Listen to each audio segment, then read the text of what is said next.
Hello and welcome along to a glorious St Mary's Stadium for another episode of Saints Live. I'm Kenzie Benali and wishing you all a very happy new year to everyone watching along at home. We've got another jam-packed show for you all this evening. We're going to be discussing tonight's game against the team sitting at the summit of the Premier League table. We're also going to be looking back at some of the best moments from 2020 and we're going to be talking about our best player from last year and also our most improved player. We'd also love to hear your thoughts on that, so do make sure you're commenting throughout the show. The man reading those comments out for us is Steve. He's at the heart of the action pitch side. Steve, how are you doing down there? Yeah, I am at the heart of the action. As you can see, deep inside sprinkler territory. And also the Liverpool forwards will be practicing at the goal behind me. But some of the stewards have said that they will be protecting me from getting pinged by those shots.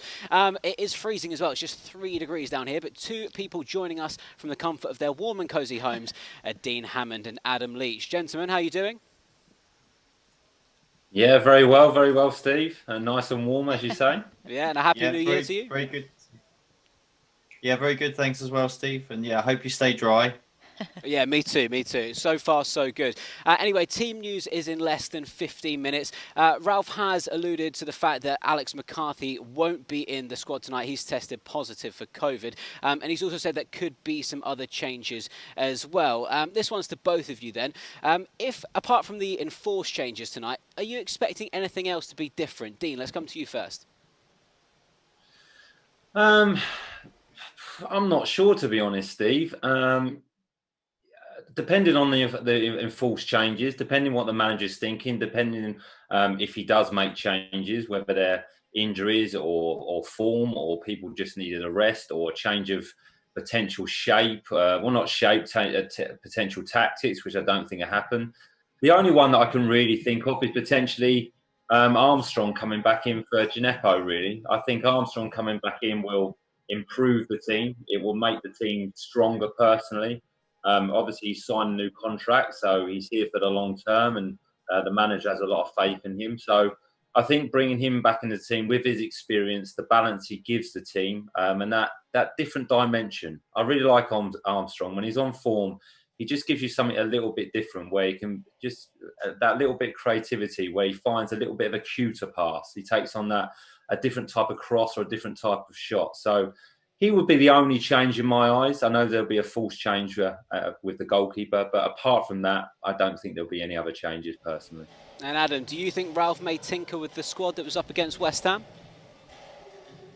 Yeah, I mean, I completely agree with Dean. When I was thinking about it earlier today, I was very much thinking I'd like to see Stu Armstrong in for this game. I completely agree with what Dean said. And I also think against a high quality team like that, he's kind of that extra little bit of work rate that he gives you as well in those areas is really important. But I wonder if it could potentially come at the cost for Che Adams. He looked very kind of weary last time out. They've got the FA Cup kind of game or break, if you like, because I think Ralph will rotate heavily for the FA Cup game. So can he get Che Adams through one more game, or does he think actually he needs a breather now? Because he really looked in the last game like he was kind of on his knees a little bit there. So maybe it's Che who misses out, and if that's the case, does he push Walker up front alongside Danny Ings and bring in Stuart Armstrong in that deeper role? Does he bring in somebody else to play as an out-and-out striker and then potentially make that change with Armstrong in for Gineppo? I think I would probably push Theo further forward and bring in Armstrong and see how they get on and give Musa kind of one more go. But yeah, for me, that's probably, if there's going to be a change, the most likely one, just because Che's had a great season. He's been great, but he does look like he's struggling a little bit now. And against a team like Liverpool, you can't really afford anybody to not be at 100%. So I think Ralph will probably take that seriously if that's what he's seen in training as well. Well, we will be discussing that team news in just over 10 minutes' time when it is announced. But for now, what we are going to do is reflect on the year 2020. It was a great calendar year for Southampton Football Club. We scored 52 Premier League goals, and here are 10 of the best. Then they do force the error out of Spurs, and then they lift one over the top for Danny Ings. Ings in the box, onto his left foot, it's brilliant. It's a fantastic goal from Danny Ings. That's a good ball into Redmond, back to goal, holds off the defender Kelly, then turns away from one, into the box, fires a brilliant goal. Nathan Redmond puts Saints into the lead. Now they've really got the ball off, they've done it. Zinchenko caught and the long shot taken, that's 1-0 to Saints. What a strike, and what a way to get your first goal for the club. Here's a corner from Ward-Prowse, whipped into the danger area, and Southampton have equalised. And it's Michael Obafemi. Here comes Armstrong off that right-hand side again, good run. Adams leaves it, and the volley goes in the net. Terrific volley from Ryan Bertrand's left foot. Saints player falls over, Vestergaard can't win it. Walcott will volley in low, and it's gone in the far corner. And it may be big Yannick Vestergaard got a touch on its way through. Ward-Prowse's right foot whips it past Martinez, and he does score on his birthday to go with his assist. And James Ward-Prowse has 2 in 2. He's right, he's got 2 to his left. Ings in just on the edge of the penalty, shoots! It's a thunderbolt! Right-footed, stunning finish from Danny Ings. Across to his left, first real action of the game with almost 7 minutes gone. Nice snapshot from Adams Day. And Saints have it again. Walcott, and then it's volleyed in by Adams. Brilliant by Southampton. Ward-Prowse from a yard outside the box on the left curls it, and it is in, and he has done it again. It's number 9 for James Ward-Prowse. Right, so we saw a selection of goals there from 2020, but Adam, what was your favourite? I think, well, there were some great goals, first and foremost, but I think for me, I actually really enjoyed that first one, the Danny Ings goal, I think, against Tottenham, where he does that little flick inside and then the finish at the near post. It was just a great piece of skill and very reminiscent of a Matt Letizia type goal, when there's no bad time to be reminded of a Matt Letizia goal, that's for sure. Reminded me a little bit of the famous one that gets replayed a lot against Newcastle, where he puts the ball over the guy's head, and then obviously slightly different finish from Matt there. But just a really great piece of skill, and also made me slightly nostalgic as well, because you could see the fans going wild in the background and sort of reminded you of what life used to be like as well. Some other good ones there, though. Prowse's free kicks. Obviously, the free kick against Villa was exceptional. Shea Adams, both for the moment of that goal and who it was against Man City. I think honourable mentions, but I really love that Danny Ings goal. And for me, that's the number 1. Great stuff. And Dean, what was your pick of the bunch? Very similar to what Adams has said there and mentioned there. There's some fantastic goals. There really is. The free kick against Aston Villa, and that game especially, the 2 free kicks from Prowse, the goal from Danny Ings. I think that hour performance away at Aston Villa was probably some of the best football the team played. Very, very dominant. The Danny Ings goal against Tottenham was good, and the goal that Nathan Redmond scored against Crystal Palace. That's what I like about Nathan. He gets in tight areas. He gets himself out of tight areas. He hit the ball with instinct, no hesitation, and it was a fantastic goal. But personally, I like the Shea Adams goal. I really do, just because of the awareness that, the ball was overturned by Stuart Armstrong, I think. Shea Adams just hit it first time, a lovely strike, chipped the keeper. And the awareness to have that, to execute that skill is fantastic. That is real instinct, real striker's instinct. And just the fact that it was his first goal for the football club. There was a little bit of pressure on him potentially that he hadn't scored, but his performance has been good. But strikers will get judged on their goals. And like Adam mentioned, it was against Manchester City in a really good win and a really good performance. So personally, I think there were some brilliant goals, and it's been great to watch them. It really has. But Shea Adams' goals just pips it for me. Nice one. Well, if you'd like to have your comment on who your best pick of 2020 is for your goal, you can let us know via Facebook or YouTube if you're watching Saints Live that way. Now, there may not be any fans in the stadium. They're certainly getting the atmosphere going here, playing the tunes over the speaker system. But people have been getting into us early, Kenzie, with some comments. Samuel Offord on YouTube says, "Come on, you Reds. He's nervous about this one. He's not going to lie." We've also got JB, who said, "The real question is how will Forster handle things in goal? We need a brilliant defence for this game, but he does have faith in KWP, Bednarek, Stevens and Bertrand." And Kit Lansdowne, who's watching from Southampton, says he has a good feeling about the game and is feeling optimistic. Well, great to hear that the fans are feeling positive ahead of kick-off against the current Premier League champions this evening. We will be bringing you the team news in less than 5 minutes for tonight's game. But before we do, let's take a look at what Ralph had to say about Alex McCarthy's likely replacement this evening, Fraser Forster. Fraser is a very good alternative. He really wants to play now and was waiting for his chance, made a good development since he's here. And against a strong opponent, to make the debut of the season is not the worst for a goalkeeper, I think. He can immediately show up, and I'm happy that he's here and we have this alternative. Adam, as Kenzie said, Fraser Forster is likely to come into the squad tonight. It's his first appearance in 18 months. What do you think his qualities are if he is in goal? Well, I mean, Fraser's, I don't think his qualities really have ever been in great question. He's been an excellent goalkeeper. The problem for him has been more confidence. It's been in his head, really, to be honest. That's where things started to felt like they unravelled a little bit for him. People forget that what a great goalkeeper he was for a couple of seasons when he joined in 2014, those Koeman years, despite a serious injury interrupting a bit of that time. He was genuinely exceptional, fantastic goalkeeper. But as the team's fortunes started to unravel a little, unfortunately, so did Fraser. His distribution became a problem. He lost his confidence. He was not great in the air from crosses.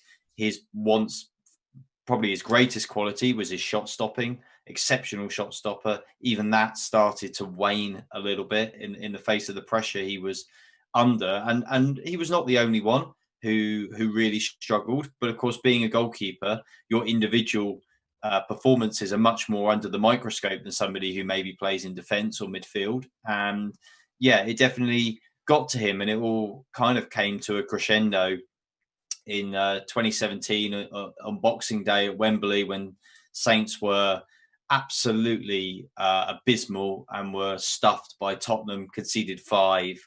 Fraser had a nightmare, as did most of the rest of the team.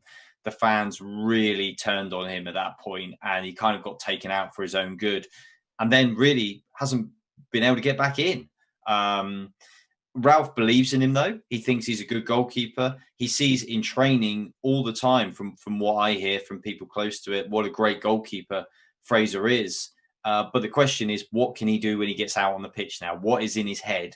Are there any demons still lurking in there, or is he ready for a fresh start? He obviously had a great year at Celtic last season. Hopefully that's righted the wrongs for him mentally, because his last appearance, I felt sorry for him. He got a chance finally after all that effort and all that waiting. And it was right at the end of the season when Saints played West Ham at the London Stadium. And basically the rest of the team checked out and went on holiday on him. And he had no chance with the 3 goals. They lost 3-0 and he hasn't had a sniff again since. So huge opportunity, huge seal of approval for him that it's been gun that's gone out and Fraser has stayed in at Saints. That shows Ralph's belief in him. And now he gets his chance.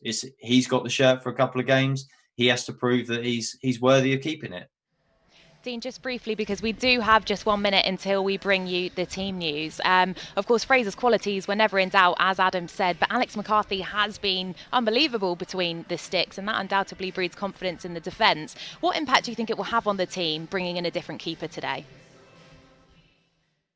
Well, it potentially can have an impact. There could be a little bit of indecision from the players, whether they're comfortable passing the ball back to him, whether the communication and relationship between the centre halves and the defenders will be quite there. That comes up after a period of time and trust.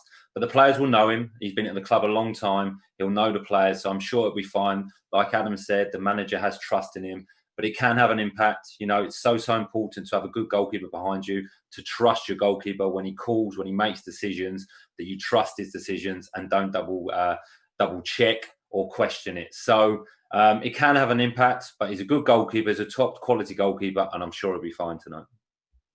Thank you very much for that, Dean. We do have the team news. It is just hot off the press.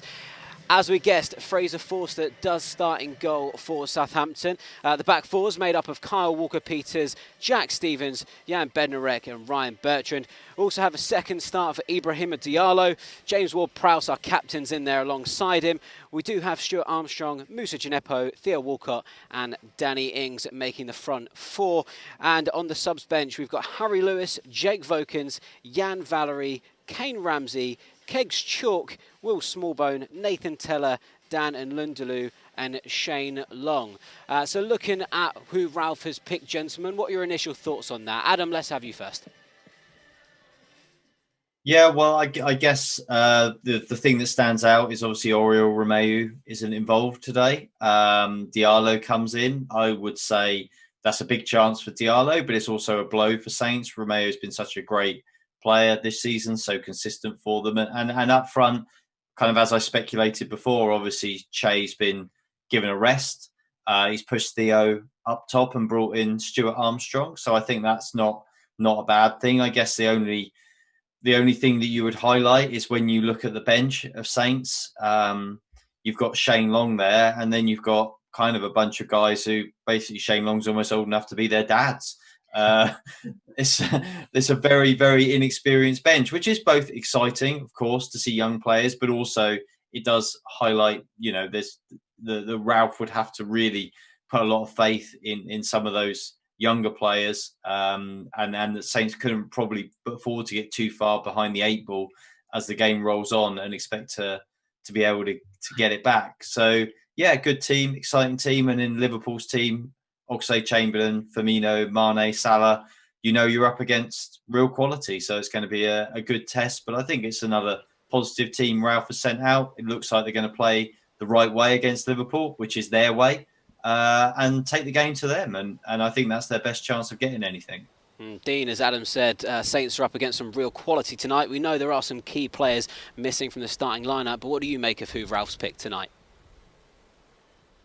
No, I agree with Adam. I think the first thing to congratulate the manager, he's not changed his shape. He's not changed his philosophy and the way he wants to play just because they're playing Liverpool and potentially the best team in the league and in Europe and in the world. So credit to them that he's got confidence in the players, that he wants to continue the theme of attacking Liverpool, of pressing on the front foot. Diallo come in, it's a great opportunity. If you want to stake a claim for a place in this Southampton team, there's no better chance than playing against a top team against Liverpool, put in a really good performance. Now, his our high energy and winning the ball back could be a real plus, because there's going to be lots of times tonight when Southampton don't have possession of the football, and he's going to be very, very important. Stuart Armstrong coming back in, I think, is a good decision, because, again, he brings that extra experience, he brings that balance, and he can unlock and open up defences. So I'm excited to see him play. And it will be interesting to see how Theo Walcott and Danny Ings play together, because very, very similar players, to be honest. Both kind of want to come in the same position. When Shea plays with either of them, he's kind of the target man. He holds the ball up. He kind of links play up. But both Theo and Danny are expressive players, creative players. Both want to score goals. Both want to run in behind. Potentially both want to come short. So that will be interesting. But the manager usually gets a lot of things right. I'm sure they would have worked on it in training. So yeah, I'm excited to see how that works. And excited to see Southampton taking a game to Liverpool. Yeah, well, we'll see how that team gets on in little under an hour's time when kick-off here at St Mary's gets underway. Fans have been getting in touch from across the globe. Pete from YouTube, or watching on YouTube, says he's watching from Johannesburg. He thinks it's going to be 1-0 tonight. He did say with a Romeu rocket, but obviously that was before we found out he's not in the squad. Jason Lane has said, come on Saints. He thinks we'll have the beating of Liverpool if we press high and they have no defenders to cope with the mighty Ings. David Joel Emblem says, come on you Saints, it's a tough game, just sensing a good win. If we play at 110%, we can only try. And Tony Mira says he's ready here in Edmonton in Canada. So, Kenzie, there's somewhat pessimistic optimism tonight from the fans. Yeah, I think that's only fair when we're taking on the champions of the Premier League. But I've got to say, I'm still giggling about Adam's comment for Shane Long there. Hopefully he doesn't tune into Saints Live after the show. But we are going to reflect on 2020, guys, once again now. But this time we're going to kind of home in on individual players. So, Dean, let's come to you first. Who was your standout player from last year? Well, me and Adam were discussing it there. I mean, there's a lot of choices, which is brilliant. It just shows how well the clubs been performing, how well the players have been performing. The obvious choice, I think, is Danny Ings because he's had a fantastic season. But I personally would like to give it to James Ward-Prowse because I think he's just taken on the responsibilities of being captain so naturally. I think it's improved his game. I think he's become a real leader.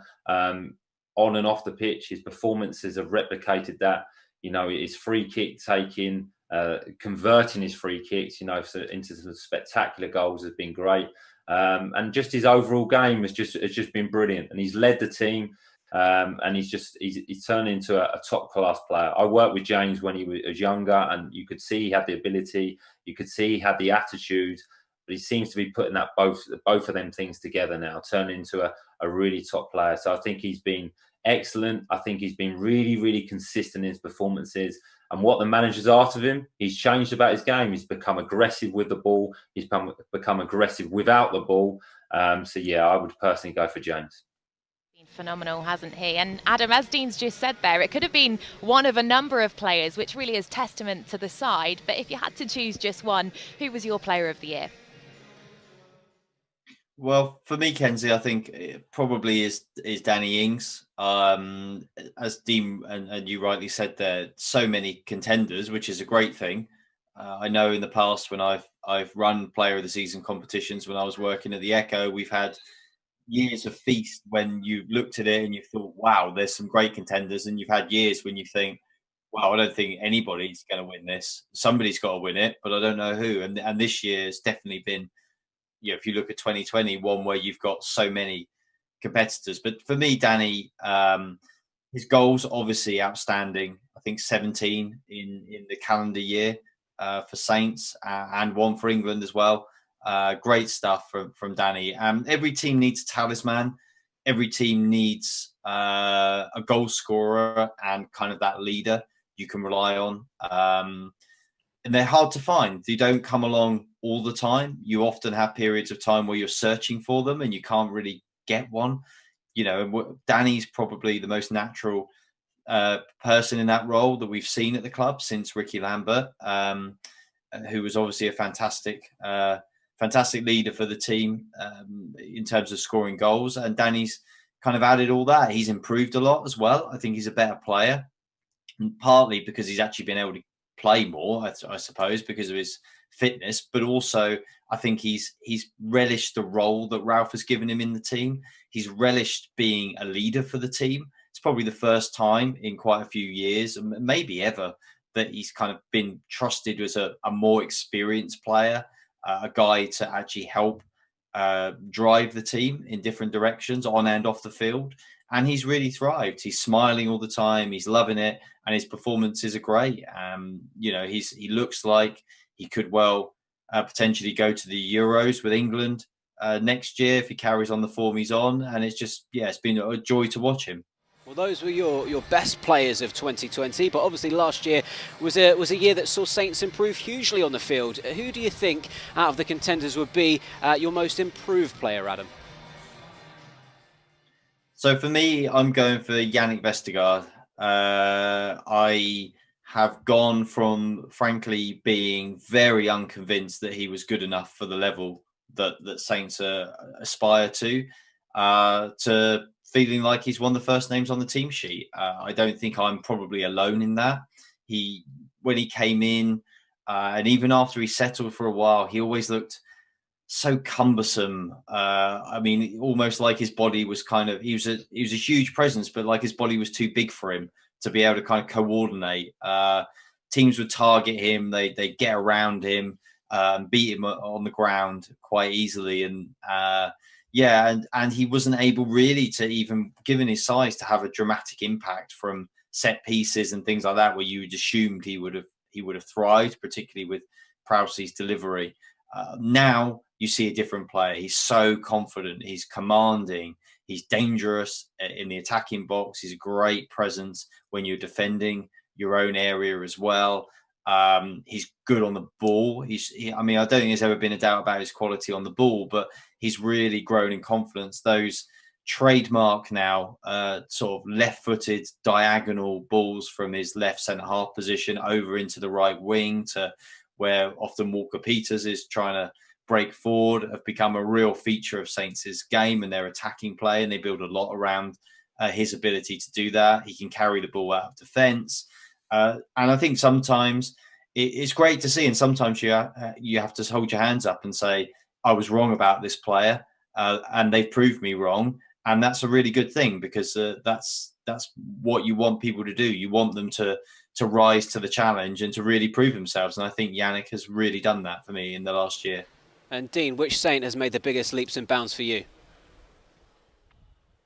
Well, this was actually a really, really hard choice. I think a lot of players have really, really improved and stepped up a standard. I think there has to be mentions for Shay Adams. I think Vestergaard has been fantastic as well. McCarthy, again, is consistently and just calmly gone about his job. Has been brilliant.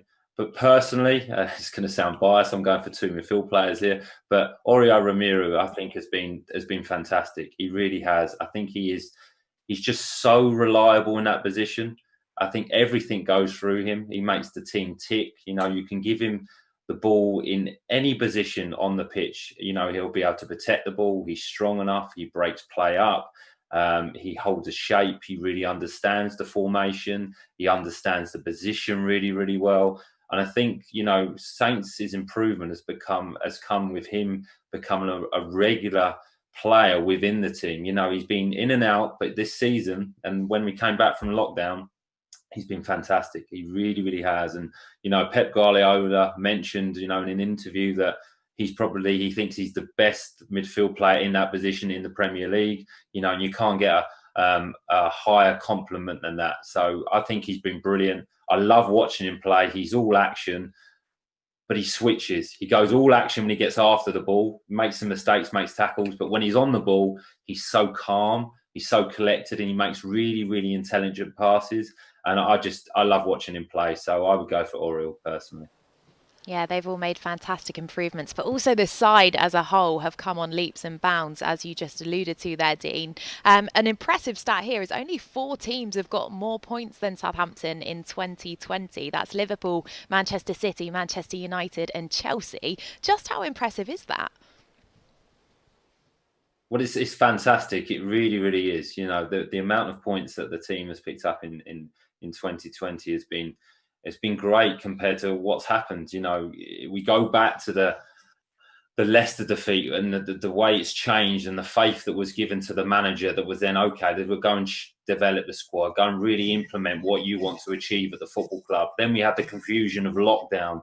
Then we had the return of football with no fans, and the way that the team came back and reacted after that, the fitness that they showed, the organisation they showed, the willingness to get victories from the point, you know, when we came back from lockdown, they weren't in a relegation battle, but there was relegation threat. To then finish the season in 11th was fantastic. And now the way they've started this season, the football they're playing, it's very, very entertaining. The performances are good. The points they're picking up, the goals they scored, the teams they've beat, it's been fantastic. So it's a massive achievement, and I'm really looking forward to an exciting 2021.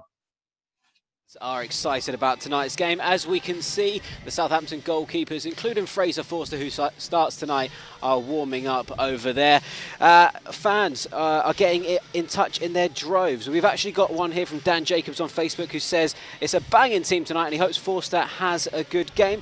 We've got people tuning in from around the world. We've got someone from Juba in South Sudan. We've got Lupai Muzed who says that's where he's tuning in from. Also, Liverpool are there for the taken tonight, according to Richard, but he thinks the Saints are going to win 3-1. We've also got a greeting from Austria from Mark Kingshot, who says, come on Saints, it's a 2-0 win and an Ings double. He also thinks it'll be a penalty save.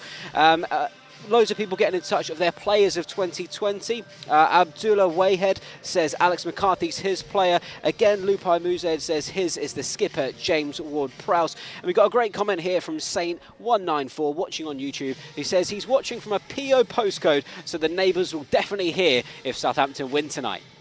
Well, great to hear how positive the fans are feeling. Steve, we're going to look ahead to tonight's match then. You said we've just seen images of Fraser Forster warming up, but it's going to be a good one, I believe. Yes, indeed. So we've had some great games against Liverpool. None other, really, than the 3-2 win under Ronald Koeman, that comeback. Adam, you were probably there watching that game. What do you remember from it? Yeah, I was there, Steve. I was covering that game. Fantastic day. Quite stressful, as I remember, having to do multiple rewrites on the final whistle as Saints produce an incredible comeback. But yeah, a real one of those games that sticks with you. A real adrenaline rush type game. The Koeman charging down the touchline when the third goal went in. Just very special memories. Whenever you watch Saints down the years and they get one of those rare wins against a real big team, there's a great atmosphere, especially if they're playing at St Mary's. It's a special day to be enjoyed. And Saints were 2-0 down. I don't suppose anybody gave them a prayer, to be honest, at 2-0 down. Liverpool were completely dominated the first half. Koeman made some changes at half-time. He brought on Prowsey and he brought on Sadio Mane, and it changed the game. And what's amazing, of course, about that game is the Saints missed a penalty as well at 2-0. And you think then, well, there's no way they're going to get back into this.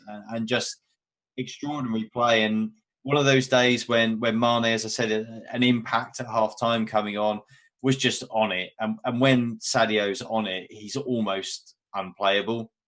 He's obviously got a lot more consistent now at Liverpool than he was at Saints, and he's a better player now. But he was so magic even in those days. Unfortunately, of course, that probably really alerted Klopp to him, because he ended up at Liverpool not long after that. But it was great times for Saints, a great day, a great result, and it was fairly near the end of the season as well. And of course, that season Saints finished 6th, Liverpool finished 8th. So I mean, that just goes to show just how great that team was, how wonderful a job Ronald Koeman did, and kind of the swashbuckling bravado with which they often played. We haven't really seen again until Ralph has come in. So fingers crossed for another one tonight. Fingers crossed indeed. Well, Dean, Adam was singing Sadio Mane's praises there. A fantastic player, a truly special footballer. But unfortunately for Saints, he'll be playing for Liverpool this evening. What are his main qualities? Well, you're right, Kenzie. He is a special player. He really is. And I think he's the difference that's taken Liverpool. His consistency has taken Liverpool to the top, to be honest. I think he's my favourite attacking player within that Liverpool team. His pace is ridiculous. His change of pace as well. He can go from a standing position to really, really quick, to really explosive. His movement's very, very good. He's good on the ball. He's technically good, and his finishing's good. So, and he's brave in possession as well, and he's brave with his finishing. So, no, a really, really good player. And I just think his pace is just very, very unique. You know, you get players that are quick in the Premier League, but he's electric. I think that's the difference. He's an electric player, and his movement's good. Obviously, he's playing with a really, really good player, so they can pick out his runs. But no, a brilliant player. Love watching him play. Unfortunately, he's playing for Liverpool tonight, and like you said, not Southampton. But no, he's technically great, and you know, he keeps getting better and better. And I think when he doesn't play, Liverpool are not quite as good. They're not quite a threat. But when he does and he's on form, he's the danger man. Yeah, Adam, Saints haven't scored in the last 3 games, but Liverpool are only joint top of the league, meaning they'll probably be going for the win tonight. Is that likely to create more space and opportunities for Southampton? I think there'll be opportunities for Saints tonight. I think they will get some opportunities. Liverpool are, they've obviously been rocked by some big injuries, and it's actually very impressive how well they're doing despite that, I would say. But they're not the same team at the back. They're not as dominant in defence as they once were. And I think that for Saints, given the way that they play, and the players that Ralph has picked for tonight, I would be surprised if they don't create at least a few reasonable opportunities. And the key for them is going to be converting those chances, because they aren't going to probably create huge numbers. So they need to be really, really clinical. I imagine that Liverpool, the team they put out, I mean, Klopp's obviously picked a very, very serious team there. That is a proper meaning business team from him. No mucking around. So it's going to be a tough game for Saints. But I think with Liverpool, you're right, Liverpool will be only have eyes on 3 points. Anything less, they will feel is not good enough from their point of view as they chase the title again. So for Saints, it's a case of you've got to be good at the back and you've got to try and capitalise when you get your chances. And I think they will get some chances. Liverpool will pour forward. They will leave some space. Saints have the players to exploit that. I know we've spoken in previous shows about Moussa Djenepo, and I really, really hope that today's a day when he can kind of show those flecks of magic. We've just talked a lot about Sadio Mane. You know, he's the closest thing Saints have got to a Sadio Mane. He's got that electric pace. He's got that unpredictability. He's got that X factor. He can score goals. He needs to kind of step up and produce. And what better opportunity to do it than a game like Liverpool? And probably with Liverpool pushing hard, there probably will be some space for him to exploit. So he really needs to be really positive, I think, tonight with the way he gets the ball, the way he runs with the ball, and not worry about making mistakes or losing the ball, and actually really try and exploit Liverpool where they have their moments of little bits of weakness in their defence. Well, let's hear it from Jurgen Klopp now. He was full of praise for Southampton the last time the two sides met back in February, despite beating us 4-0. Here's what he had to say. So first and foremost, I have really to say, wow, what Southampton, what a team that is. And I'm so long in football, I never saw a turnaround like that. And I saw them playing at home against Chelsea months ago. I was really worried. So, and doing that kind of turnaround is just exceptional. The setup they have is constantly causing you problems if you do the wrong things, what we did in the first half in some moments. The defending is really good, and then their counterattacks are exceptional. Ingzi and Long, what they do there up front, how they got supported then by the midfield and the wingers, that's just exceptional. So there he is singing Southampton's praises. Dean, what does Jurgen Klopp have to be aware of this evening from this Saints side? Well, the high energy of Southampton that Liverpool need to be aware of. It's really interesting. I think Jurgen Klopp's gone for a hugely attacking team. He really has. I think he's looking at it going, okay, well, we're probably going to concede some goals because Southampton are very, very good, but we'll try and outscore them. I think if you look at the team sheet, Jordan Henderson could potentially be playing centre half, which is different for Liverpool. But the movement, the energy, the interaction of the players from Southampton players, the quality of Danny Ings, they need to be aware of. Southampton need to hold a very, very good shape. They need to be disciplined. They need to be intelligent in their defending. They need to be intelligent in their attacking in terms of don't commit too many players forward. But I think Jurgen Klopp mentioned there that, Southampton are exceptional on their counter-attack because they do have that pace. They have that intelligence. And they're quite ruthless when they get chances. If they get clear-cut chances with Danny Ings or Theo Walcott, they're really, really ruthless. And Liverpool don't have a dominant presence in defence. So set pieces from James Ward-Prowse, his delivery, and if the bigger, more physical presence of Southampton players can really get a good movement and an attack on them set pieces, they can cause Liverpool problems. So Liverpool need to be aware. They'll be confident because they've got exceptional players. They really have. But yeah, I could see this being an entertaining game tonight. Yeah, Adam, Liverpool, by their own high standards, have had a bit of a strange season. They've drawn in recent weeks against Fulham and West Brom, but they did thrash Crystal Palace 7-0. The only game they've lost this season was a 7-2 defeat to Aston Villa in October. What have you made of them? Well, by their incredibly high standards they've set in the last 18 months, they've been inconsistent this year. And we are judging them here by the very highest of standards, I should say. This is inconsistent, yet they're still top of the league. So they're not that inconsistent. But it hasn't been the march away with the title that we saw last year, where they were just so dominant. But I think that there's obviously different factors in play this year. We know that with all the restrictions that are going on in the world and the lack of fans, and things feel a little bit different. They've suffered from injuries. Obviously, Virgil van Dijk is an absolutely massive miss for them. The best defender probably in the world. Any team would miss him. I know that Saints fans probably aren't shedding too many tears for Liverpool or for Virgil, but nonetheless, it's a big blow for them. They just haven't quite found that rhythm with other centre halves out as well. Defensively, it's been difficult for them.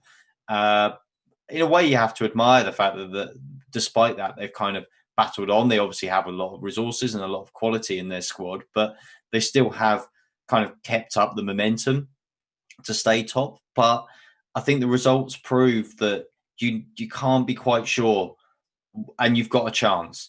And I think if you were playing Liverpool 12 months ago, you probably felt like we don't have a chance. We're going to probably get beat. If we get a draw, it'll be something close to a miracle.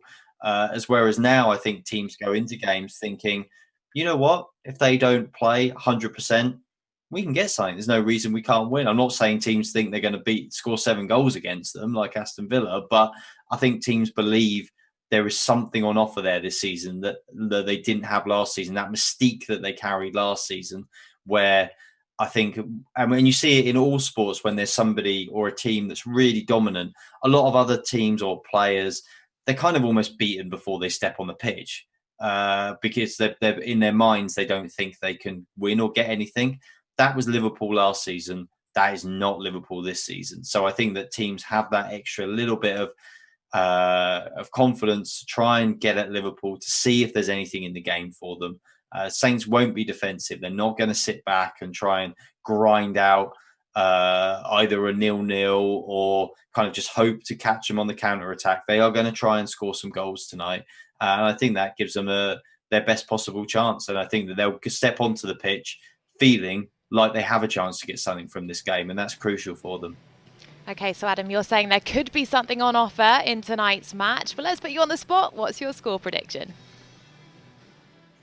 I'm going to be optimistic because I feel like we all want to be optimistic because 8 p.m. you should be watching Saints Liverpool and not watching Boris and getting depressed. So let's have something to cheer about tonight because we don't want to think about what Boris is going to say. So I'm gonna say a good game and a 1-1 draw, which I think would be a really top result for Saints.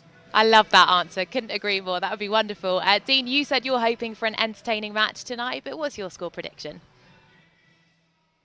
Well, I'm going to be optimistic, like Adam is there as well. I think it will be potentially a shootout. I think both teams will try and score as many goals as they possibly can.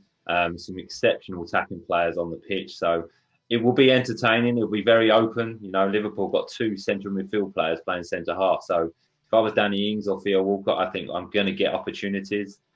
So I'm going to go for a 2-2 draw. Brilliant stuff. Well, thank you, Dean and Adam, for joining us via the power of the internet once again. Kenzie and I will be cheering from the stands here at St Mary's as Southampton take on Liverpool in just around about half an hour's time. I also feel very fortunate that I haven't been hit by a loose ball from the Liverpool forwards either, so that's a bonus. Do join us after the game for the final whistle. Enjoy the match and we'll see you then.